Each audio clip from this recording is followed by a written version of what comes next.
Oh, we're definitely going to talk about what I made when I monetized.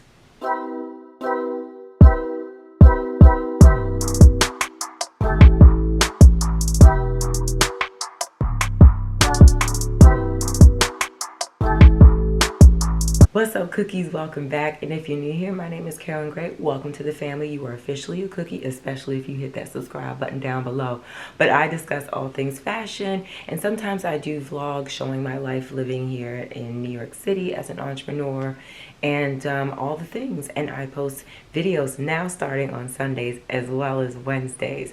And today's video is actually a video for gratitude. This isn't really a show and tell, so if you want to kind of walk around your home doing the things and just listen and tune in, you can. I will have some visuals, but really just like numbers and stuff.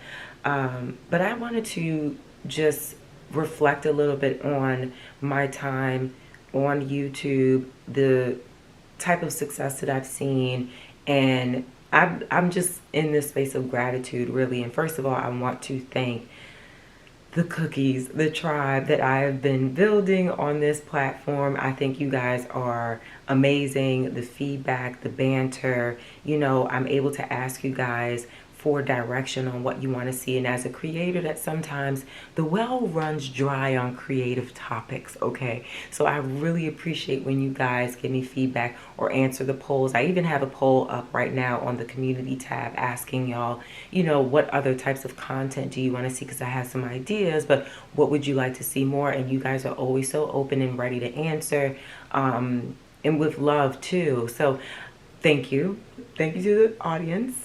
Y'all my family, and I really enjoy y'all. So the other things I want to I have my notes here. So the other things I want to discuss is the process of my time on here, monetization, what those numbers look like, best practices, and I want to have a very transparent moment in sharing some things that I pushed through. So first, I'm going to go through the process.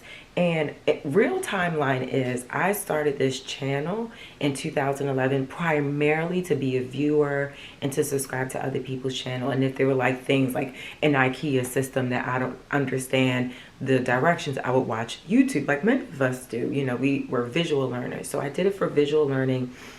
And about 6 years ago, I was in comedy school, and I wanted to develop a YouTube page that basically was a one-woman show comedy skit platform. And I was doing really well. Some of the things I would like post on Instagram, I would mirror it over here on YouTube, and it would do do well. But like I didn't really understand YouTube. I didn't know what niches were. I didn't know about the growth, the algorithm on this platform. I wasn't studying it, and I didn't even think to research how to grow on YouTube videos, right? And I also, I was younger. I was a little bit more impressionable by the people I had around me, even the people I was dating at the time. Like I had people that were telling me that I was doing too much on social media. I was embarrassing, and I let that commentary really derail me. And I also developed a really crazy stage fright when I was doing comedy. Listen, I did the schooling. I even performed live on stages in New York City in the comedy, I guess you can call it like a district, but there's a bunch of pubs and bars and stuff that are catered to comedians, open mic nights, that type of thing. But I was on a schedule, and I did really well when I performed. The audience was there, we were together, but somehow, some way, I started going deaf before going on stage. I would get extreme fright, and I just said, you know what, let me just do it on here. But then the words of people I called friends or those that I respected made me feel uncomfortable about it, and I really slowed down. And yes, I regret it, but also I wasn't prepared, right? And also it's like my light may have been too bright for those around me to really understand what I was trying to do, so they try to dim it, and that's something that if you're just starting, that's something you have to be really mindful of, and putting boundaries on and making sure that your voice is the loudest one that you hear when you're going through this space and trying to grow. So I started back up on posting things on here in 2020, and I was doing a little bit more longer form content on Instagram revolving like styling, and I was selling vintage clothing and showing how to style it, and then I would do the drop on the website, and I would just mirror again what I was posting on the other platform here. And I started to really get interested in the people that I was watching, other creators like Karen Britchick, Monroe Steele, hey, if you're watching, Janae Naylor, at the time Hilo Lux, right? And I still watch them. I'm subscribed. I'm fully invested, right? And, you know, I was like, dang, like, I love watching their stuff, and I love their point of view. And I'm starting to feel like I have some expertise to share. I have a point of view. And I was just watching the format of their posting and their habits, and not to like copy and paste, but just to try to figure out what mine was, right? What my value was, and what I wanted to say and how I wanted to say it. And then around the end of 2021, I said, you know what?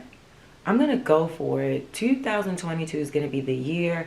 I'm going to do it. So I made like a little trailer to just kind of hint to people at the top of the year that I was going to start creating content on YouTube. I was blasting it on Instagram. I put it on YouTube. It's still my current trailer now because I think it's funny. If you haven't watched it, it's on my official page. But February, I went full throttle, and I think I was posting anywhere from 1 to 2 videos a week. I was really trying my best to, you know, create, you know, a statement saying like, I'm here, I'm serious about this. I want to be a YouTube creator, and I have something to say, I have something to show. And I was doing really well consistency wise. And then June happened last year, and my Uncle Francis passed away. And to be honest, the experience of that loss, and it's interesting because I was not that close to my Uncle Francis, but I was very invested in his overall being, his well-being, and that experience of his death, how it was handled, and even the exchange that I had with family members that are estranged. It killed my vibe. It killed my vibe, and I unintentionally took a summer break from posting on YouTube, and I started watching Cassie Thorpe. Hey Cassie, if you're watching, girl. And I was like, yo, I really love this girl. She's from London. She's moved to New York. You know, I love the way that she was posting 3 times a week, which is like, dang, like she got muscle, okay? She's dedicated. She knows what she's doing. She's a pro, okay? And I was like, you know what? I need to get back on the horse. You know what I'm saying? So definitely shout out to her because she inspired me to get back at it again with excitement and positivity, you know, and I will always be grateful to her. And that was the reason why I was like, you know, I'm gonna reach out and we're gonna be friends because I resonate with her and I get her, and I think we'll get each other. So we get on very well. And you know, and not to, I don't want to like hide this because I feel like this is something that's going to come back up again. You know, during 2020, I did a spin-off podcast or content series on YouTube, as well as like Spotify and the Apple Podcast, that was called Noir Talk. It was sponsored by my company Noir Bud, and I would speak with entrepreneurs, different professionals, and talk about what wellness meant to them. So, you know, just talking to people and creating the schedule and batching content, it's something that really made me feel powerful going into creating more consistently over all platforms. I do want to mention that, you know, because we're gonna do a podcast, Carlos and I, but you know, as a couple, and we're going to talk about things that we always disagree on, and I think you guys will really enjoy it. But it's all of those elements: realizing self, you know, getting inspired by other creators, and finding your voice, not getting derailed by, you know, society views and all this other stuff, and just going for it.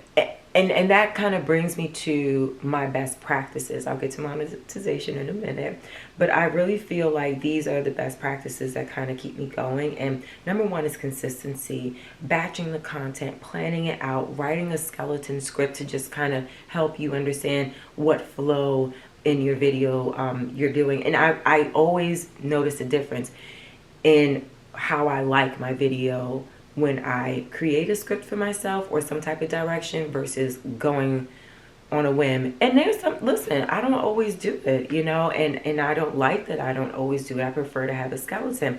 And I don't always batch either.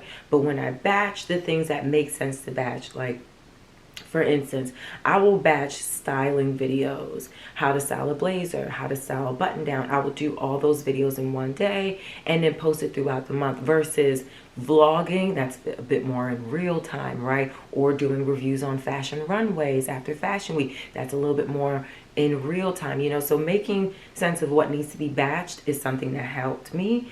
And researching what viewers are looking for, like what my audience is interested in. YouTube has the tools to help you further along the quality of your content. So I really take advantage of that, and just, you know, staying on top of it. Another thing, communication. When you're unable to like post, I communicate with my community as best as I can. I let them know what's going on. I ask questions. I ask for feedback. I say, you know, what do you think? Tell me what's going on with you. I need to get better on responding to comments, but when I read it, I just enjoy the space that they're in, but I do need to get better at that because I'm not good at that.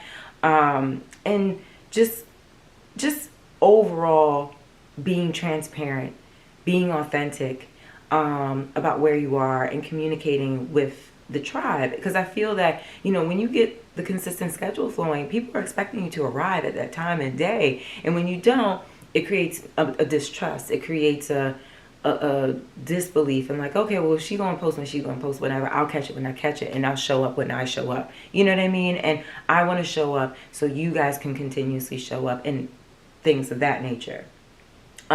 Continue to expand ways to create, always looking for ways to be better. Thumbnails, doing interesting videos. If you're gonna get inspired by another creator's video, always give credit when it's due. Say where you got the idea from, or that you're doing a spin-off. Cassie does that often, and I love when they do. Karen Britchick as well, they do it with each other all the time.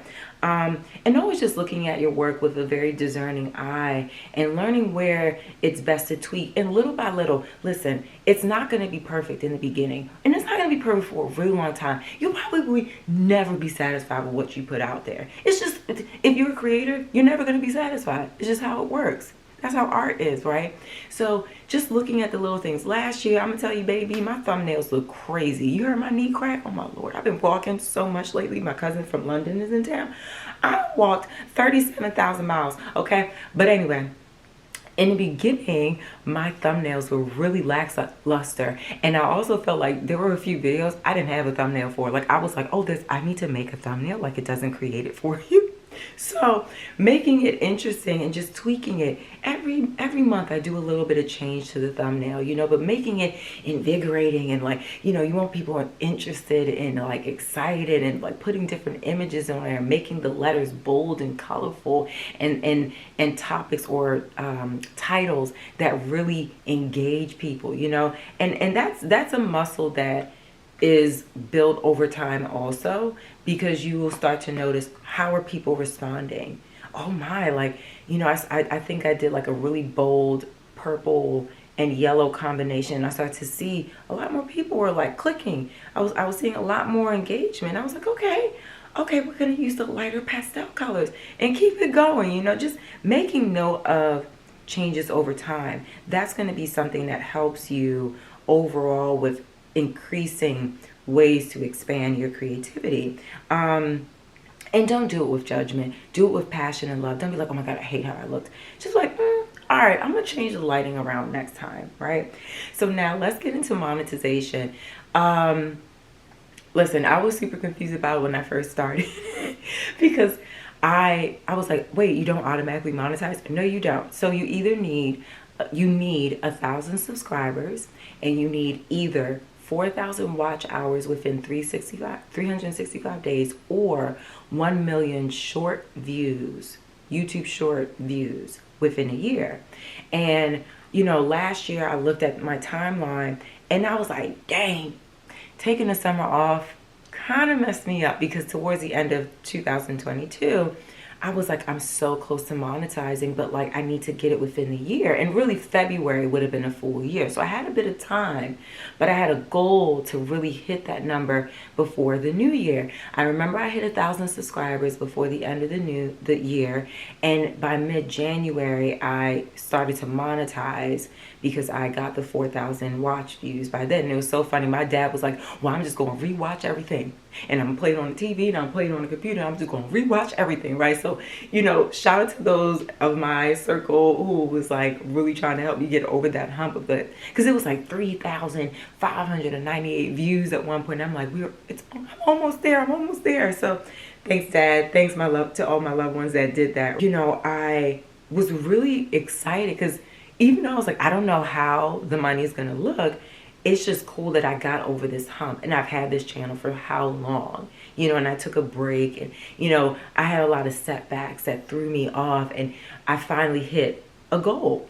And then I started to see the monetization. Like, I think the first month it was like $11. You know, it's based off of the AdSense, like ads run when you guys are watching these episodes, and you know, people pay for that. Companies pay for the ads to run and the amount of time that you're watching it.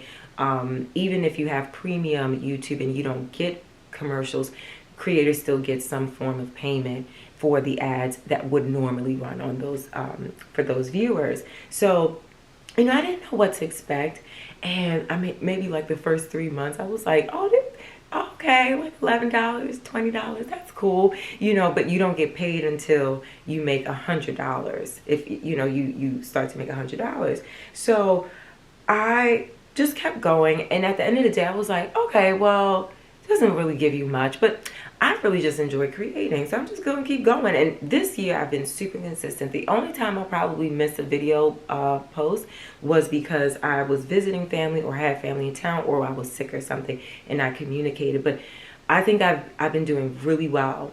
I think only a handful of videos I've missed, right, or Sundays I've missed.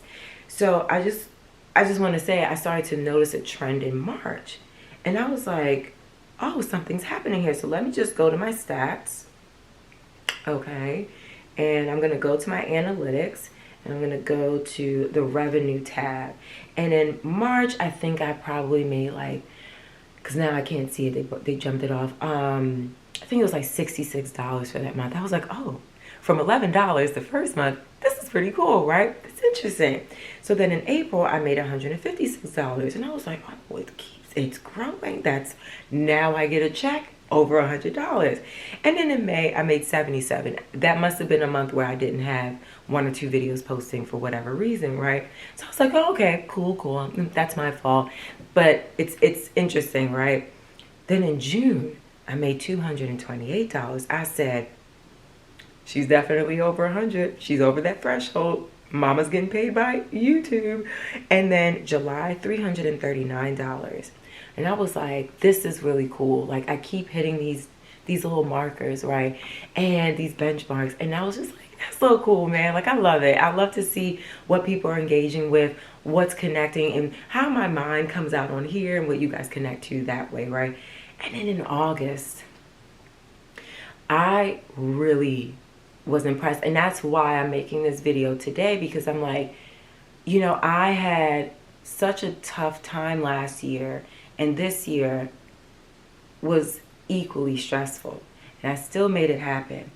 August, I made $938, and I was like, that's my office rent coverage. That's a couple of bills. That is some gifts for the children in my family. That can help my parents with a bill that, you know, I can cover for. You know what I'm saying? And I was just like, wow. All right, I can do it. I'm capable of anything. I'm capable of growth. I'm capable of consistency. I'm deserving of consistency. I'm deserving of seeing results. And, you know, yes, it's money, and I don't want y'all to think I'm money hungry and focused, but it's just, it's a result that made me feel like whatever I put my mind to, I can get it done. Just want to be super transparent, right? That's 135% growth within a month. And last year I hit roadblocks with my family that really made me feel dead on the inside, right? And even my business took a hit. It took a hit this year. It's one of the worst 2 years of being in business for 5 years. Only been 5 years, but I'm still in business, right? And we face a lot of hardships. Carlos and I face a lot of hardships as entrepreneurs. And just the recession hitting. It hit and messed with. Not my battery dying as I'm talking about the recession. Anyway, but a lot of people have been having financial hardship this year and just trying to reconfigure or figure out different ways of income flows. I created a whole new business this year of personal styling and consulting because my noir business was slow. My partnerships ran out of contracts. A lot of the brands were trying to figure out how to make marketing budgets to pay creators. So everyone was slowing down, and it's been so difficult. Like, last year was my uncle passing away, and this year it was all of that. And I continued to persevere. It was a joy to create despite all that mayhem and stress. And there were times where I'm like looking at Carlos and he looking at me, and I'm like, we can't pay it right now. We need like another week. We'll get it in a week, And it's just that partnership and that belief in God that really kept us going. And I said, even though I'm not able to handle this situation the way I want to right now, I'm going to have a little bit of an escape, and I'm going to create and keep my heart up. And I'm really proud of myself for that, because I could have taken a seat. I could have taken a beat and a little bit of a break. But I was like, nah, man, I really love doing this, and I just want to keep growing. And there are times in life where like you do need to take a break. Like separating yourself from social media and these platforms is very necessary for your mental health, and I'm not saying to push through when you're going through hardship, but really I think if you truly enjoy it and it's a creative flow for you, even when times are hard, creativity keeps you grounded. Creativity saves you. And I don't want to be fake about it. Like things are all great and gravy. Yeah, my heart is great.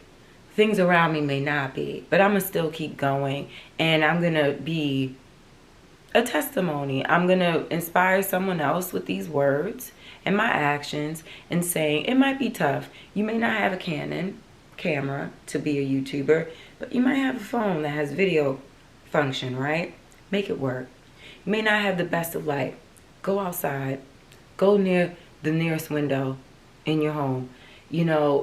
I didn't feel comfortable recording myself out in the street last year. This year I do, because it's like, this is my job. This is my life. This is what I feel joyful about. I love editing these things. I love showing my story. I love coming up with a concept in my head and making it come to fruition. And if that is something that you truly enjoy, or even knowing how to delegate, how to edit and do the things right, then keep going. Let this be your escape. Let this be your creative outlet. And if it comes with money, great. If opportunities come about, even better. But I really feel like the success came from using this as a form of art and an extension of my authentic self. I'm capable of achieving goals. And I'm going to read this right off the thing, because I was just like spitting bars when I was writing this. The progress I've made shows me I'm more than capable of achieving goals. Past the haters, past my own limiting beliefs, past the fluff that's out there. I stay true to me, and also being open to discovery and change. If you have hesitation with YouTube or continuing anything on social media, I hope this video finds you and helps you push through. This experience has given me so much, and I'm so excited for the next phase. Not me about to cry on camera.